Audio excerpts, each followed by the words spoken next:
Pharmaceutical Processing, in conjunction with Interphex 2016, presents Interphex Live. So our next topic for Interphex Live today is aseptic facility challenges, sterility by design. I like that topic, guys. It's very good. Okay, so we have with us is Les Edwards, Regional Director from SCON, Sterling Klein, a good friend of mine, also one of my colleagues from IPS, and Pat Boyson, Senior VP, and as I've been informed, Chief Manufacturing Officer, as opposed to CMO. I don't know when that change came up. I got to keep up. And with United Therapeutics. Okay, so let's lead off. So Les, you're on a bubble here. All right, so what are the most important principles in designing an aseptic manufacturing facility? Let's start with that one, all right? Well, that's a simple question. Yeah, right, okay. So the most important things, I have my own top 10 list, but the number one is always looking at the product and the process.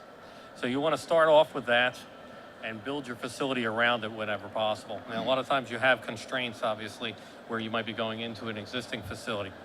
But the key principles here are always look at your process and try to build your systems around that and try to support that with a good structured, disciplined design process. So I'll let my other colleagues embellish upon some of those particular items.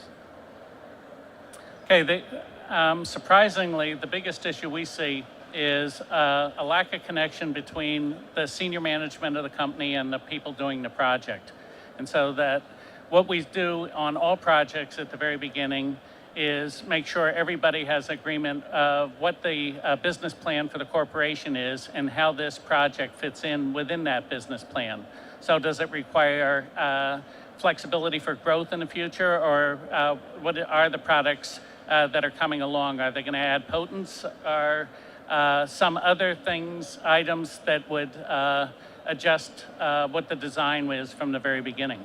And then, obviously, as Les alluded to, the most important thing is you're in business to make product. So what is the product? What are the products that you're going to make?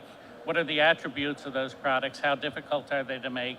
And what is the process to make them?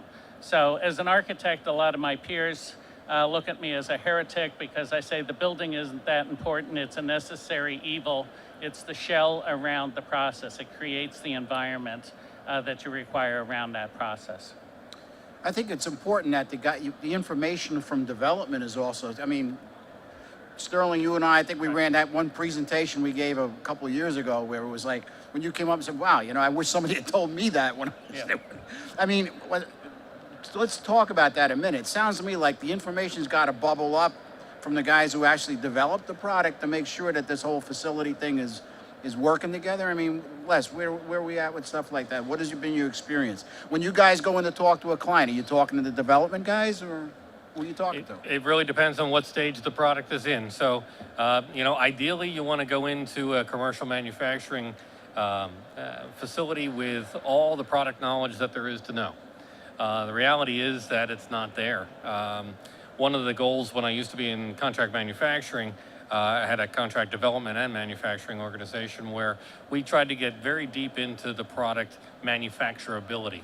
So we had because we're still in late stage clinical phases or mid stage clinical phases, we're able to actually tweak some of the formulation processes and look on the longer term to make the product manufacturable and scalable by simple things that you could do up front in your design and development, even to the